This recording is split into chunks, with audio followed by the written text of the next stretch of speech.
Criteria તો તમને બધાને ખબર છે કે છેલ્લા 2 વર્ષથી સક્રિય સભ્ય જોઈએ અને જૂના કાર્યકર્તા હોય, પાર્ટીમાં વિવિધ જવાબદારીઓ સંભાળેલી હોય એવા કાર્યકર્તાને બાયોડેટા અમે મંગાવ્યા હતા. એ ફોર્મ આજે બધાએ ભર્યા છે. એમાં 47 ફોર્મ ગયા હતા, એમાંથી 44 ફોર્મ પાછા આવ્યા છે. એટલે આ દરેક ફોર્મની સ્ક્રુટિની કરી અને દરેક ફોર્મ પ્રદેશની ગાઈડલાઈન મુજબ પ્રદેશમાં જશે. અહીંયા સંકલન થશે અને બધાની સાથે ચર્ચા કરી અને પ્રદેશની અંદર જ્યારે પણ બોલાવવામાં આવશે ત્યારે ત્યાં જઈ અને આ ફોર્મો જે આવ્યા છે એની વિગતે ચર્ચા થશે.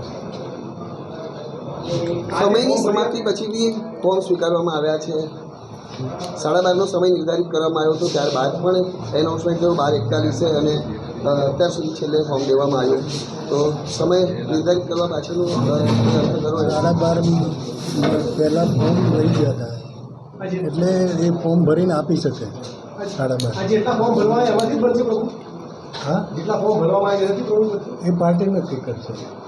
એ પાર્ટી બધી ચર્ચાઓ કરશે અને પાર્ટીમાં જે રીતે નિયમ છે અને પાર્ટીની જે નિયમ છે કે ભૌગોલિક રીતે, સામાજિક રીતે દરેક જ્ઞાતિને પ્રતિનિધિત્વ મળે એ રીતનો નિર્ણય પાર્ટી વિચારી અને કરશે.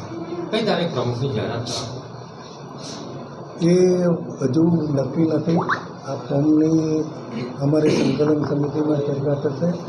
ત્યારબાદ પ્રદેશમાં અમને જ્યારે બોલાવશે ત્યારે પ્રદેશમાં એની ચર્ચા થઈ અને પછી તારીખ નક્કી કરવામાં આવશે. અચ્છા, ઉમેદવારોની ટેકેદારો વચ્ચે પણ વિવાદ થયો બહાર, તો એની તમે કોઈ નોંધ લીધી છે ખરી? બહાર વખત થયો એ તમને ખબર, અમને અંદર કંઈ ખબર નથી. આપણી કોઈ જાણ આવી છે ખરી? હવે કોઈ ના, કોઈ ફરિયાદ કંઈ કરે નથી. આના પર